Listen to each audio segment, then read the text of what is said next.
Tá aí. E hoje eu quero ler de novo, de novo, de novo. Tem gente que está aqui comigo há muitos anos, e aí, não, eu já ouvi isso. Não, você ouviu esse texto explicado por mim milhares de vezes. Agora, toda vez que eu falo, eu toco em coisas novas. Especialmente agora que tem muita gente nova chegando aqui com a gente, é um outro horário, acaba pegando muita gente diferente na programação ao vivo, não é todo mundo que pode, nessa hora, às 2 horas da tarde, parar tudo e ficar aqui, embora haja uma quantidade grande que fique pelo menos a primeira hora e depois vão para as atividades. Mas eu quero que você convide todos os amigos e amigas, mande o link aqui, compartilhe, chega aqui, vem agora. E hoje você está vendo o texto que eu vou ler outra vez em Efésios, no capítulo 6, do verso 10. Eu só consigo ler aqui por esse cantinho, do verso 10 ao verso 18. E o tema é como proteger a mente dos ataques visíveis e invisíveis. Eu acho que é importante, você não acha, não?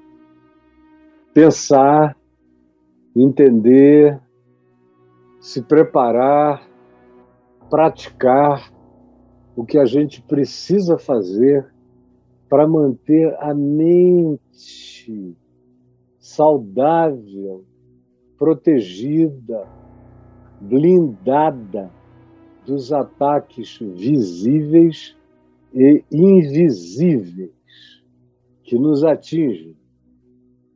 Paulo começa aqui em Efésios, no capítulo 2, criando uma arquitetura de ações e de ataques visíveis e invisíveis contra a mente humana.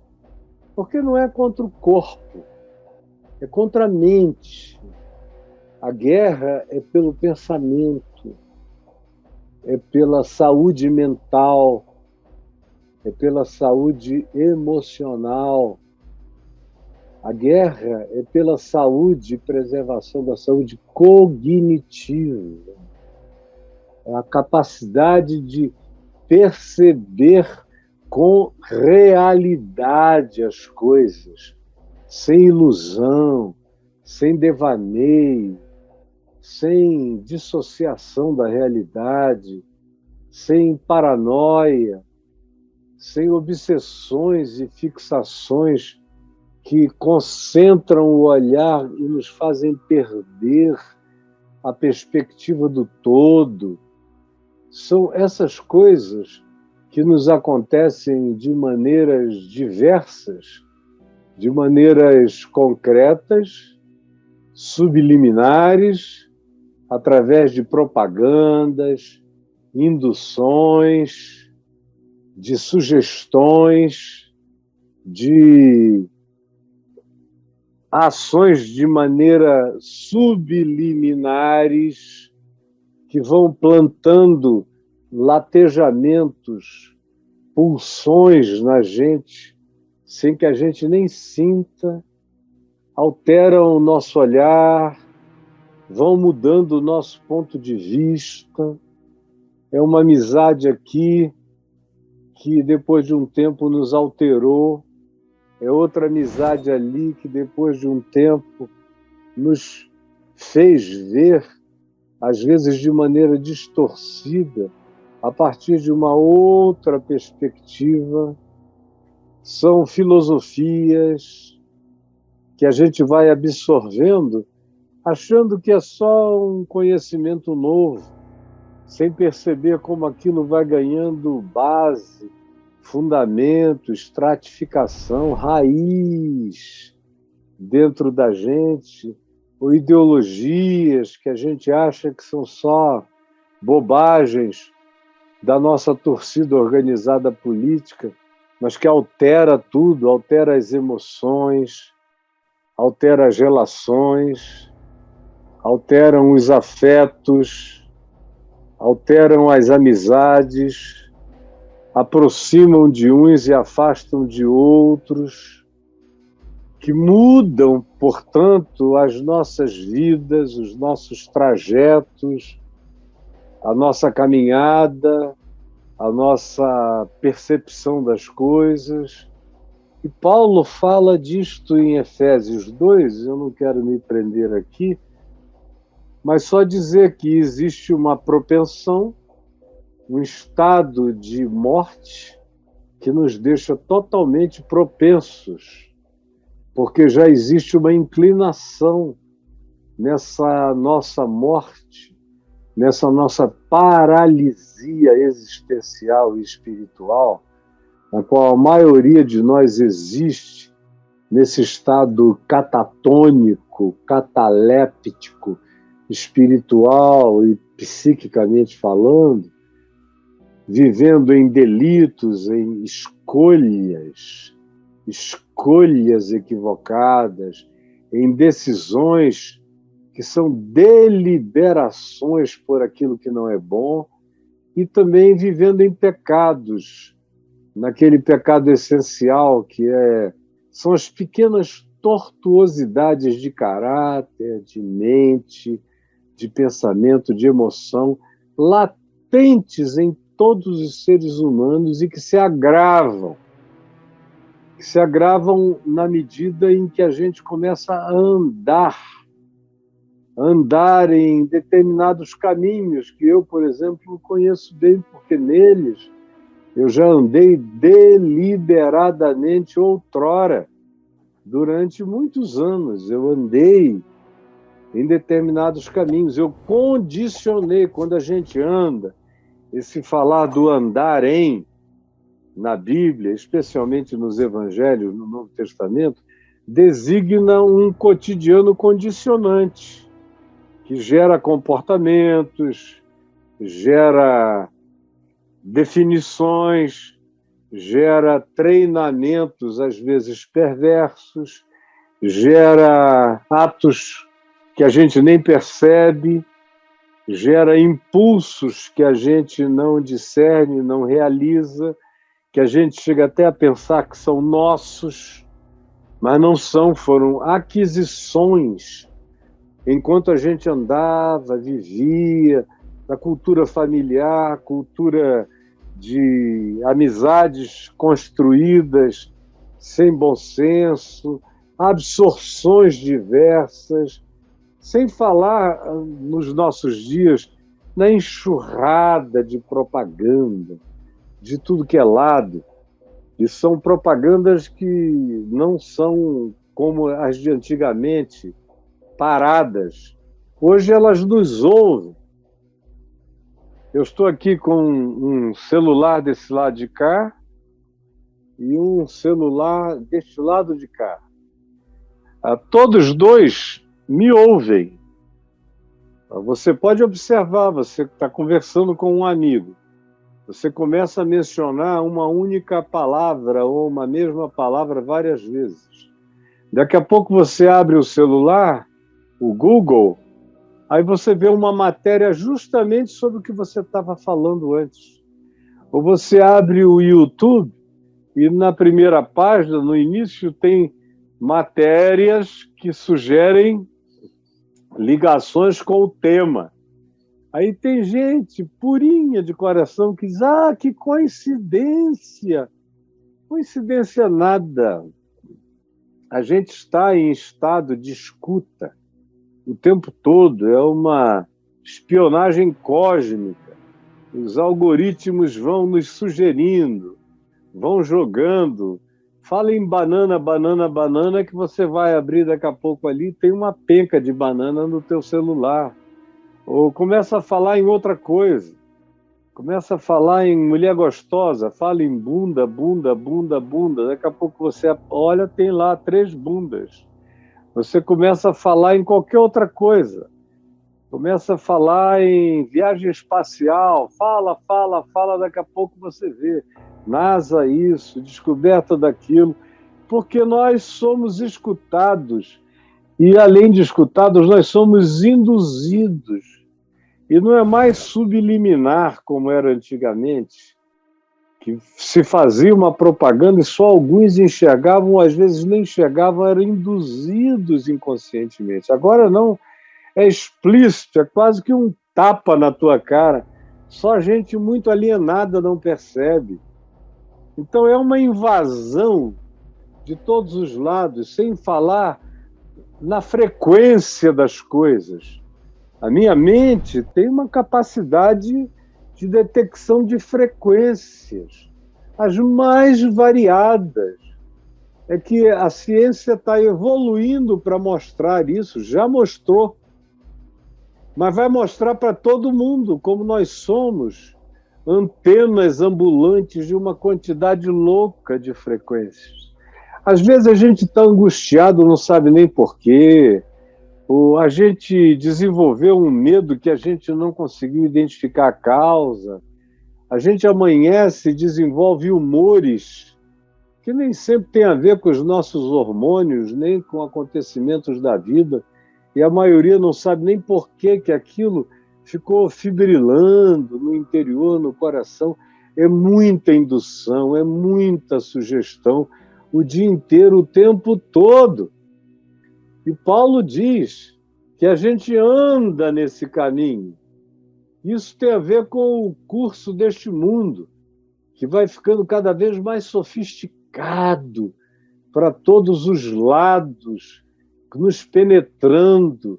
Nós somos esponjas absorventes de uma quantidade enorme de influências invisíveis que nos alteram, que nos mexem, que nos induzem, que nos provocam, e a gente nem sente, nem sabe, a gente só reage, e às vezes de maneira brutal, grotesca, e não sabe nem por quê, porque a gente anda no curso do mundo. Você assiste programações que mudam a sua vida, novelas que mudam a sua filosofia, que mudam até o teu tom de voz, mudam até o teu trato. Eu já vi gente que era calma, depois de 5, 6 novelas seguidas, ficou barraqueira, fala gritando, vão mudando e não sentem. Eu vejo aí a decoração dos Big Brothers, aquela coisa psicodélica, doida, entrando na casa de todo mundo, um monte de gente achando que é legal ter aquela coisa que deixa a mente quase que doida, rodando, e é uma mistura maluca de tudo que você às vezes tem dificuldade quando vê um moço ou uma moça deitados naqueles quartos do Big Brother, de saber onde é o corpo, onde é a colcha, onde é a cama, o que é a almofada, porque tudo pode ser qualquer coisa. A gente nem enxerga direito. Um cara da minha idade que estava acostumado com tons básicos, para lá e para cá, tudo claro, agora é um caleidoscópio. Você tem que se concentrar para entender o que está acontecendo. E eu fico imaginando na cabeça dos mais jovens, assim, que não conseguem ficar 2 minutos parados olhando para você. Eles te dão 2 minutos, 3 de atenção, estourando. Daqui a pouco, quando você dá a primeira olhada para baixo, você olha, já está todo mundo ali no celular, passando o dedo, correndo, vendo, rindo sozinho. Você não sabe nem o que é uma vida paralela, mas na cabeça do cara é um outro mundo que está sendo construído de dia e de noite, 24 horas por dia. E uma multidão de informações que vão batendo e vão passando, vão batendo e vão passando, vão alterando a gente, vão esculpindo a gente, e a gente nem nota, a gente nem sente, vão maquiando a gente e a gente não discerne, não percebe. É o curso do mundo. A gente acorda, tem uma guerra nojenta, diabólica, apocalíptica, covarde, demoníaca acontecendo, agressões de maneira satânica e sendo feitas contra os fracos, os que não podem se defender, e a gente vai vendo aquilo e o coração vai ficando com raiva, revoltado. Depois de um tempo você não sabe nem por que você está com tanta raiva de tanta coisa. Tenta procurar razão e não sabe. Vai desenvolvendo hostilidades que você não consegue nem concluir por que razões elas tenham nos atingido e nos alcançado. É o tal do curso deste mundo com milhões de induções simultâneas a cada momento. E ainda tem o mundo de outra camada dimensional, que a filosofia não alcança, nem a psicologia não alcançam. Essa outra dimensão chamada aqui de o príncipe da potestade do ar, esses governos invisíveis que estão aqui, espíritos, intenções, concreções de pensamento,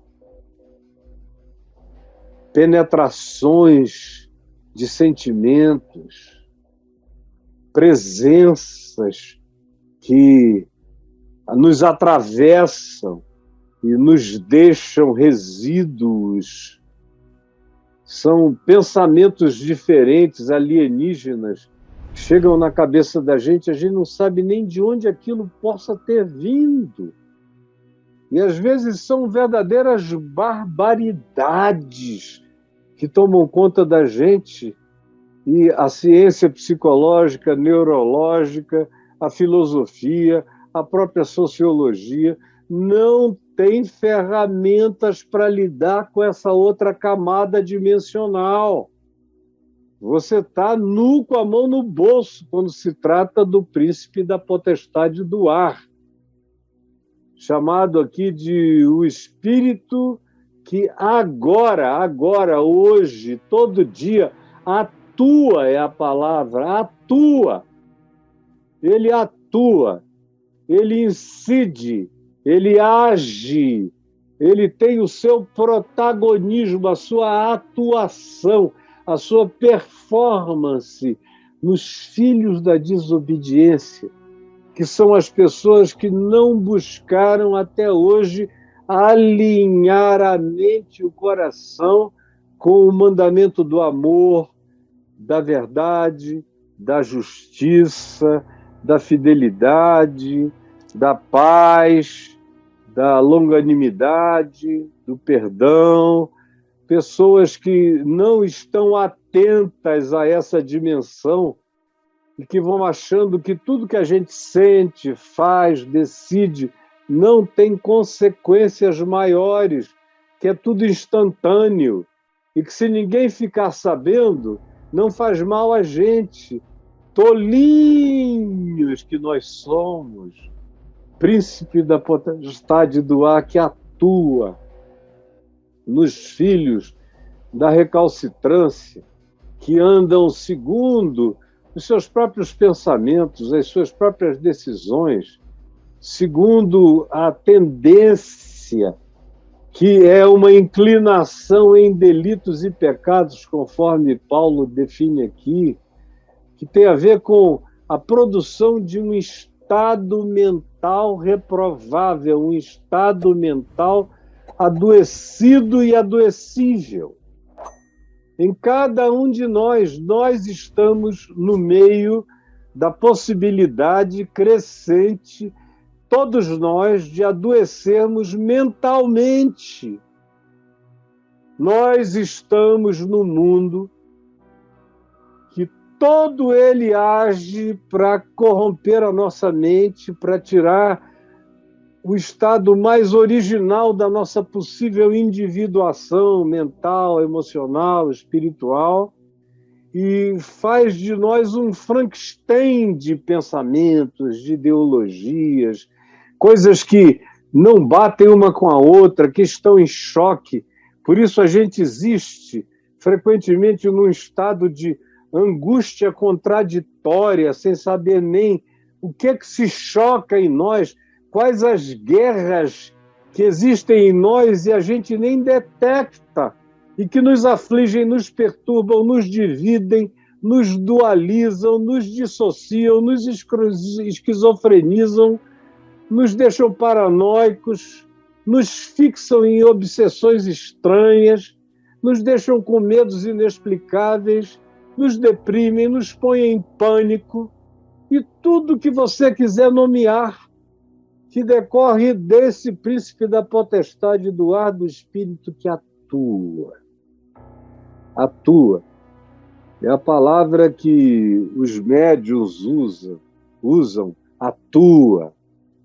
Uma pessoa que está atuada por um espírito, está sendo performada por uma força invisível. Aí ele diz, dentre os quais todos nós, eu, você, todo mundo, não é alguns, não são alguns, todos nós andamos outrora. Não há ninguém que não tenha andado nisso. E não há ninguém que não estando consciente disso e aprendendo a se defender disso, não ande nisso agora, hoje. Eu estou falando com você. Preste atenção, é com você que eu estou falando.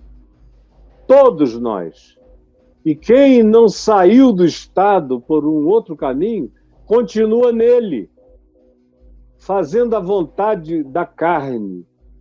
Vontade da carne é vontade da pulsão, vontade da compulsão, vontade dos hormônios, vontade dos promptings que nascem da gente, vontade das subtezas inexplicáveis. Não, eu não sei por que eu fiz, mas eu fiz, eu sou assim mesmo, eu só penso depois que eu fiz. Não, você não precisa ser assim. Você foi condicionado, andou assim, foi treinado assim, ficou aprisionado assim, está condicionado assim e é assim. Mas você não precisa ser assim. Não precisa viver fazendo a vontade da carne, nem a loucura de pensamentos que você não consegue estabelecer nem a origem e nem justificá-los, nem explicá-los e nem validá-los, porque eles são loucos, insanos, mas você os pratica a si mesmo e chama isso de eu sou a si mesmo. E enquanto vivemos assim, e enquanto fomos assim, e enquanto somos assim, Paulo diz que nós somos por natureza, nossa natureza ganha esse carnegão adoecido e a gente se torna filhos do contraditório. A gente entra em rota de colisão contra o amor, contra o mandamento de Deus, contra a paz, contra o sossego, contra o equilíbrio, contra o domínio próprio. A gente se torna pessoas que existem contra a própria felicidade, porque viver desse modo é aceitar o script da tristeza, da infelicidade, da manipulação, da desgraça, é viver em profunda alienação. Você pode fazer doutorado e pós-doutorado em filosofia, continua um alienado. Se você só estuda o pensamento dos seres humanos pensantes, nenhum deles incluiu os principados, as potestades, o príncipe da potestade do ar, as induções. Não. No máximo, hoje em dia, eles falam da subliminariedade, da propaganda sutil e disso tudo que eu mencionei no início. No máximo, chegam até aí, os que chegam. Mas a maioria nem quer chegar aí, como se fosse possível desenvolver uma blindagem para a vida e para a mente sem levar em consideração não apenas a dimensão da carne, da sociologia, da história e da linha do horizonte. Não é possível. Você tem que levar em consideração todas as ações verticais, invisíveis, multidimensionais e de outras frequências que incidem e atuam em quem não está com o coração alinhado na obediência e na harmonia do amor, da paz, da justiça, da fidelidade, da bondade, da longanimidade, da alegria divina, do domínio próprio. Quem não está com a vida alinhada nisso é um queijo suíço para penetração de todas as loucuras que se possa imaginar. É o que Paulo nos diz, e diz, nós todos andávamos aí, até que a misericórdia de Deus interveio.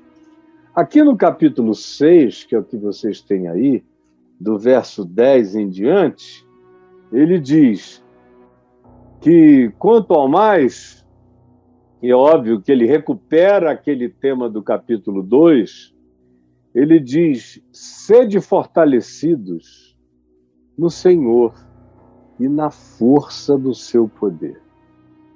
Isso é um negócio extraordinário, fortalecidos em Cristo e na força do seu poder. A palavra força, no grego, significa domínio, no domínio do seu poder.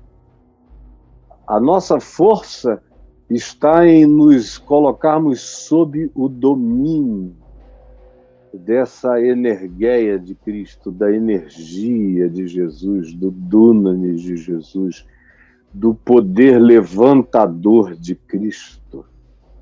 E aí Paulo usa uma quantidade grande para designar, de palavras gregas, para designar a ideia de poder. E vai desde o poder de levantamento de peso, o poder de arremessamento de peso, o poder para segurar a força do opositor, o poder do dunamis que gera aquela dinamite energética que coloca a gente em ação na vida.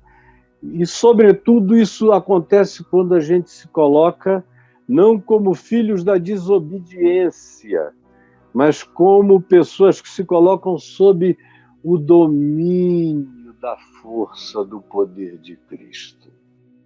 O domínio da força do poder de Cristo, que só acontece quando eu, dia a dia, entrego mente, sentimento, emoção, coração e o alinho espírito, alma, sentimento e emoção, faço alinhar em si, no amor de Deus, na verdade de Deus, na justiça de Deus, vou ficando um ser cada vez mais inteiro, cada vez mais harmônico, sem deslocamentos. Ao contrário, o embutimento é crescente e com ele eu ganho coluna vertebral espiritual, força, ganho capacidade de ser um homo erectus espiritual na presença de Deus,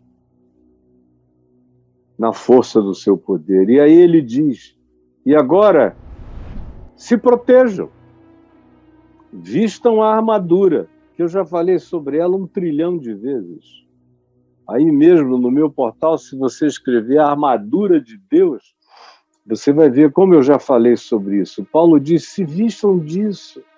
Estou repetindo para você que é novinho aqui, que chegou com a mente confusa, todo perturbado, foi para a igreja e ficou insano, louco, desequilibrado, nervoso, deprimido, panicado, só vê diabo, só vê demônio, apavorado, com medo de juízo, com medo de Deus, com medo de pecar contra o Espírito Santo, com medo de transgredir. A sua vida é uma tristeza de temores, porque você é um ser descarnado, que anda desprotegido, vai ser todo ferido, vão tripudiar sobre a sua existência se você continuar andando assim, nessa desproteção. Vai cair em todas as ciladas do diabo, em todos os truques e armadilhas e enganos variados e de dimensões diferentes. Paulo diz, vocês têm que se proteger para não caírem no alçapão, no abismo do engano. Porque vocês precisam entender que a nossa luta não é só contra a carne, contra o hormônio, contra a adolescência, contra tesão, contra vontades estranhas, contra a cultura familiar, contra condicionamento. Não é só isso. É também isso, mas é mais do que isso. A nossa luta é contra coisas de natureza invisível, contra dimensões inteiras, que aqui são chamadas de principados. São reinos de arcanjos, arcanjos do bem e arcanjos do mal.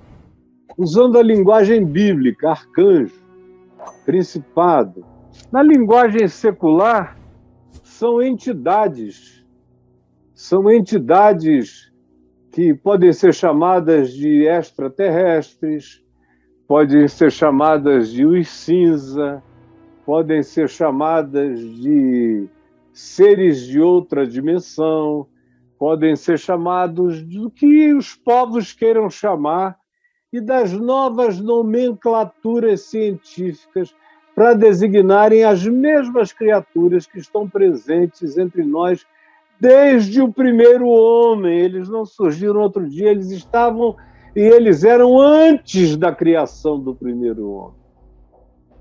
Já tinham lutado entre si, guerreado entre si, se dividido entre si. A consciência no universo não começou com essa figura arquetípica que a gente chama de Adão. Começou muito antes, lá naquele paraíso já tinha uma inteligência dúbia, perversa, maligna, indutora do engano e da mentira, porque isso nos precede, isso aconteceu antes do Big Bang. Isso já está aí há muito tempo. Não dá nem para medir com tempo nem com espaço. São forças pneumáticas do mal, principados, potestades, que são autoridades, exousias, são esses seres que têm autoridades dimensionais. Existem ordens, que Paulo chama de regiões celestiais, nesses muitos céus, nessas muitas camadas dimensionais, existem poderes e existem seres com autoridades sobre aquelas dimensões. Alguns para o bem, outros para o mal. E o grande interesse, entre outras coisas, é o controle da mente humana. É uma guerra pela mente o tempo todo.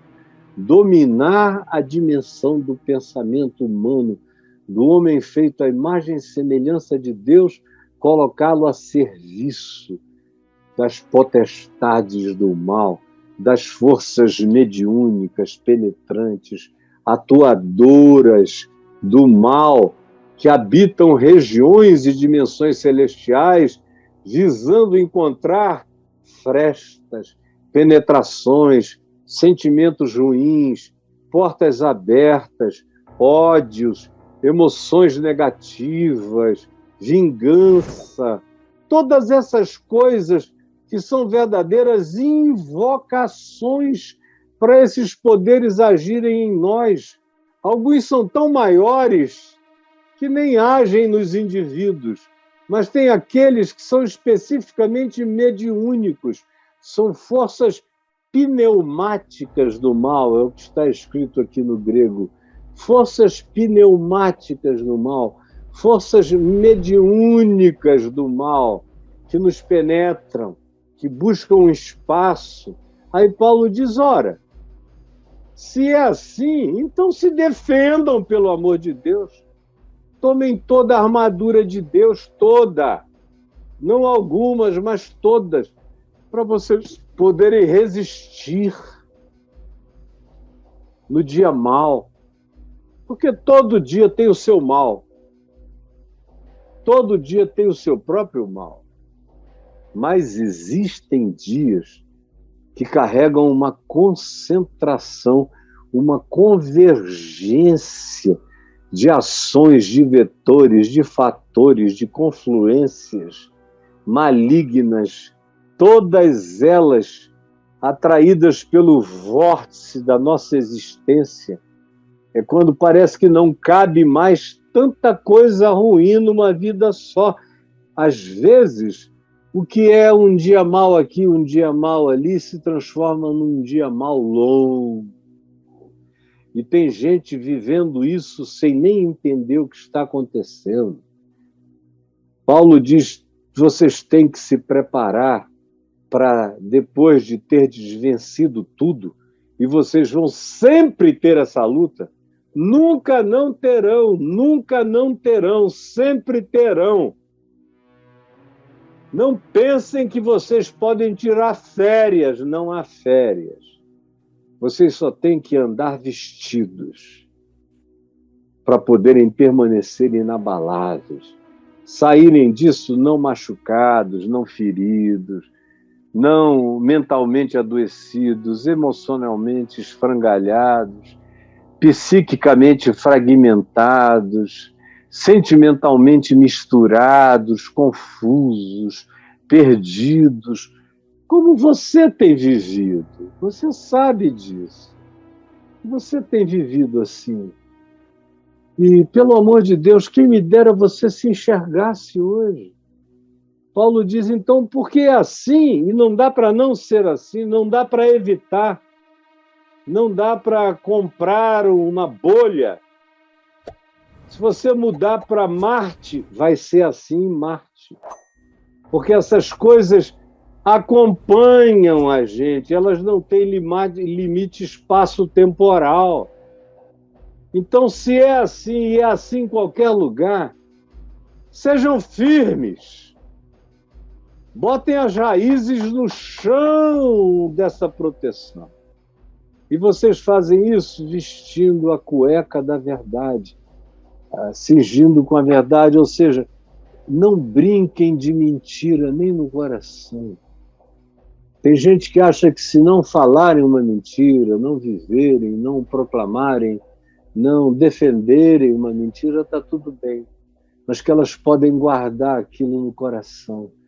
Não brinque de mentira no ser, porque vulnerabiliza você.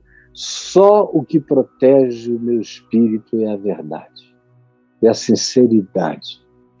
Se eu vivo em mentira, adulo a mentira, alimento a mentira, escondo a mentira, tenho um caso com a mentira, existo na mentira e aguardo no meu íntimo, eu falsifico o meu ser, eu dissolvo o meu caráter, eu me desestruturo nas minhas capacidades de me tornar uma pessoa rija, firme. Eu perco o âmago da minha concreção essencial quando eu alimento mentiras dentro de mim, mesmo que eu não as divulgue. Não pense de outro modo, o que eu estou lhe falando é uma verdade absoluta. Para o ateu, para o filósofo, para o agnóstico, para o padre, para o bispo, para o pastor, para qualquer um, não tem bom. Se você desenvolver e guardar a mentira no íntimo, já era, bicho. Já era. Vai ser atuado. Vai ser atuado pela maldade. Vai se corromper. Também tem que vestir a couraça da justiça, que traduzindo é a justificação pela fé. É viver com a vida certa de que você está justificado, você é justo em Cristo, na cruz ele pagou o preço dos seus pecados, erros, equívocos, rasgou o seu escrito de dívida que era contra você e que condenava você, foi rasgado, pregado na cruz, foi esfregado na cara dos principados e das potestades. Está pago, você não deve mais nada. Não devo nada aos céus, nem à terra, nem ao inferno, nem a nenhuma dimensão. Eu ando limpo, na luz, não porque eu seja luz, não porque eu seja a pureza, mas porque em Cristo Jesus, quando eu criei que Ele é o justo, que morreu por mim, que sou o injusto, a justiça dele me foi atribuída, me foi imputada e me vestiu. E aí eu entro no inferno, justo como Cristo. Entro no Tártaros e os demônios gritam, eu entro justo como Cristo. Vestido com a couraça, impenetrável. É uma concepção da vestimenta de um soldado romano. Se fosse hoje em dia, a descrição seria impenetrável. Mas é isso que significa essa couraça da justificação pela fé. Calce os pés com a preparação do Evangelho da Paz, ou seja, não dê um passo fora do Evangelho. Defenda os seus passos com a sandália do Evangelho, andando em paz, em reconciliação, não alimentando ódio, nem dissensão, nem facção, nem ódio, nem gritaria, nem discussão, nem enfrentamento. Não. Pare com isso. Pare com isso, vista a preparação do Evangelho da Paz. Não fique pontuando o erro dos outros. Isso vai voltar contra você. O que se ensina no Evangelho é, sabe o quê? No quanto depender de vós, tende paz com todos os homens. Jesus disse, se vocês chegarem numa casa e não tiver nenhum filho da paz, só tiver filhos do Putin, vão adiante. Mas se vocês encontrarem um filho da paz, permaneçam naquele lugar, porque um filho da paz já vai ser um embutimento de proteção relacional para vocês. Andem com quem ama a paz, com quem pisa no chão da paz. Não botem o pé fora. Não adianta dizer que vai ser só uma desviadinha. Você pode resvalar para sempre. E embrace o escudo da fé. Escudo da fé. Aqui, ó. Pode vir, que eu estou apagando. Pá, pá. Aquelas flechas que vêm com chama de fogo na ponta. Os dardos inflamados do maligno que vão ficando aqui na minha fé. Pá, pá, pá. Não passa, cara, não passa. Você pode mandar o diabo inventar a pior lorota dele contra mim, ou a pior ameaça. Bicho, não vai passar. Está aqui, ó, escudo da fé.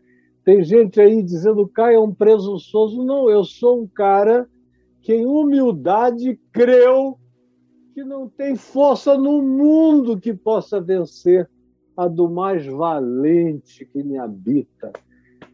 E não tem poder que possa traspassar o escudo dessa fé. Que na cruz diz, você está limpo e justificado, e na ressurreição me afirma, você já está assentado comigo nos lugares absolutos. Não tenha medo de nada, nem de ninguém. Esse é o meu escudo de fé, não tem medo de morte, nem de vida, nem de escuro, nem de anjo, nem de demônio, nem de ET, nem de político, nem de ameaça de morte, nem de nada.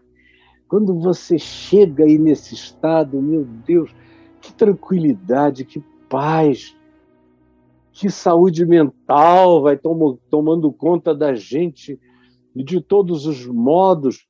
E aí ele prossegue e diz, embrace o escudo da fé que você vai com ele apagar tudo que é seta maligna. E aí tome também o capacete da salvação. Bota isso tudo aqui. Deixa a tua mente cheia apenas do Evangelho. Não alimente pensamentos recorrentes do mal. Não alimente nada de medo em você. Não dê espaço para dúvidas. Creia que aquele que fez a promessa é poderoso para cumpri-la. Não tenha medo, não duvide, não vacile. Aí você diz, mas quem é que tem esse poder todo? Ninguém, cara, eu não tenho. Mas uma coisa eu sei, eu não ando com medo de nada e a minha cabeça está protegida. Podem inventar o que vocês queiram. Se alguém chegar e disser, olha, descobriram um ser extraordinário num exoplaneta que ninguém sabia o que era, ele é fantástico, vai mudar alguma coisa em mim? Absolutamente nada. E como Paulo disse, se ele aparecer diante de mim, pode ser qualquer outra criatura, eu vou tratar como se fosse um coelhinho. Não tem poder sobre mim. Aí você diz, Caio, você é louco. Graças a Deus, é a loucura que mantém a minha sanidade. Essa certeza de proteção inquebrantável em Jesus é a garantia de que eu vou morrer são. Eu posso até um dia sofrer de demência, quem sabe, mas a mente vai estar sã. O espírito vai estar são. As escolhas serão sãs. E se me perguntarem sobre Deus, eu não errarei em nada, porque o meu espírito não depende das condições da minha máquina quântico-cerebral. Nada vai poder me afastar de coisa alguma. Eu estou seguro e você pode estar também. E tome a espada do espírito, que tem gente que nessa hora levanta a Bíblia e sacode, eu ando com a Bíblia, olha a espada. Cara, quando Paulo falou isso aqui, não tinha Bíblia, não tinha nada. A espada do Espírito não era nem a Torá do Velho Testamento, não dava nem para levar, nem para empunhar, nem para nada disso. Ele estava falando do Evangelho, dos princípios ensinados por Jesus, da prática da palavra, que ele, Paulo, disse, vocês ouviram de mim, viram em mim, aprenderam em mim, e veem exemplificada em mim, e ouvem o que eu passo para os outros. É isso que vocês têm que praticar. Essa é a palavra. Ela é feita de cartas vivas, de testemunhos vivos, de pessoas que vivem com sinceridade e coerência a verdade aprendida do Evangelho de Jesus. Essa é a espada que corta tudo. Não tem poder, não tem ideologia, não tem filosofia, não tem contraditório, não tem sofisma, não tem estrutura de fortaleza mental que possa resistir. Não aguentam nem o papo. Nem o papo. Estou doido que os ateus me convidem. Eles não convidem porque sabem que não vai render. Não vão ter para onde ir, eu estou aceitando. Os piores, a junta deles, não suportam. E já sabem que não suportam o trituramento esmagador dessa lógica absoluta que em Cristo Jesus me possui e esmaga tudo. Aí alguém diz, mas você é presunçoso, não é, cara? Não. Eu apenas sei em quem tenho crido. Estou bem certo de que ele é poderoso. E também aprendi com Pedro a dar a razão da esperança que há em mim. Eu aprendi a dar, estou todo dia desenvolvendo mais ainda a razão da esperança que há em mim para qualquer ser humano na Terra. E não encontrei ninguém que tenha sido uma ameaça até o dia de hoje. A razão da esperança, a preparação do Evangelho, a espada do Espírito. Como Paulo diz escrevendo aos Coríntios, tanto para defesa como para ataque, tanto defendendo quanto atacando. Está aqui, anulando fortalezas, destruindo fortalezas, anulando sofismas. Agora, me perdoe se eu não tenho nenhuma dúvida disso. Eu, às vezes, até gostaria de ficar com dúvida disso, de sofrer de uma tristeza horrorosa, de contar das minhas lamúrias. Infelizmente, eu não as tenho e não é arrogância. Eu só sou grato por ter crido em quem me deu essa segurança absoluta. E de até aqui, pela misericórdia dele, sentir, não como quem sente uma emoção, mas pegar como quem sabe, pegar nessa fé como uma concreção, como algo concreto que me habita. Aí olha o resultado disso, como a gente fica extraordinariamente protegido e andando ainda em espírito de oração, fazendo os pensamentos serem uma conversa com Deus, com a vida, não com os meus devaneios mais malucos. Eu penso o dia inteiro, não paro de pensar. Estou vendo, às vezes, um documentário, a minha cabeça está longe, criei uma associação espiritual linda, que eu vou usar uma hora dessa em algum lugar. Às vezes a minha mulher me pergunta, eu digo, desculpa, os últimos 5 minutos eu estava viajando numa coisa maravilhosa. No documentário não tem nada a ver com aquilo, mas insinuou e eu fui. E aí só cresce, só se amplia, só aumenta, só se aprofunda, só se desenvolve, só traz paz e equilíbrio e resiliência e perseverança e resistência e saúde mental. Pela graça de Deus, fazendo isso com toda oração. E também olhando para quem está precisando e suplicando por eles com amor, com solidariedade, com simpatia. E aí a cabeça fica intacta. E é o que Paulo conclui dizendo, para que vocês, depois de todas essas coisas, permaneçam inabaláveis. Depois de terem vencido tudo, permaneçam inabaláveis. Eu tinha que dizer isso hoje a vez, mais uma vez, outra vez.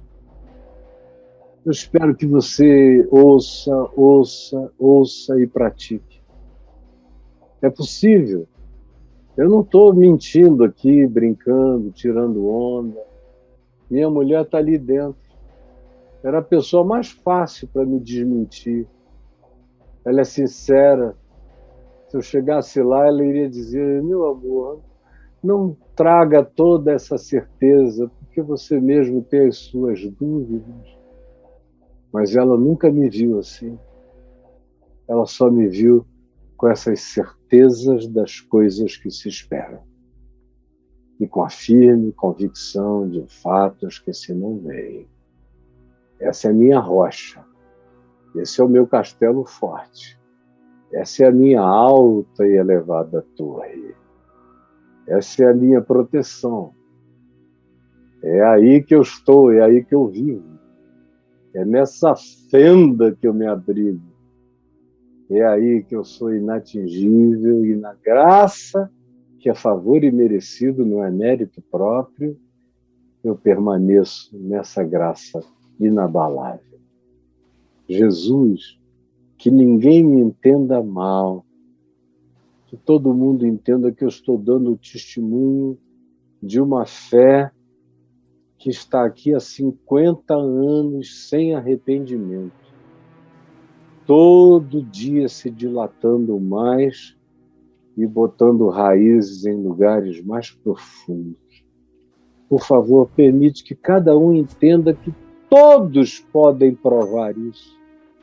Todos podem ter essa mente guardada, protegida, as emoções guarnecidas, os sentimentos vestidos, o caráter coberto, o coração vestido de justiça da fé, com a palavra de Deus plantada no coração como obediência à verdade,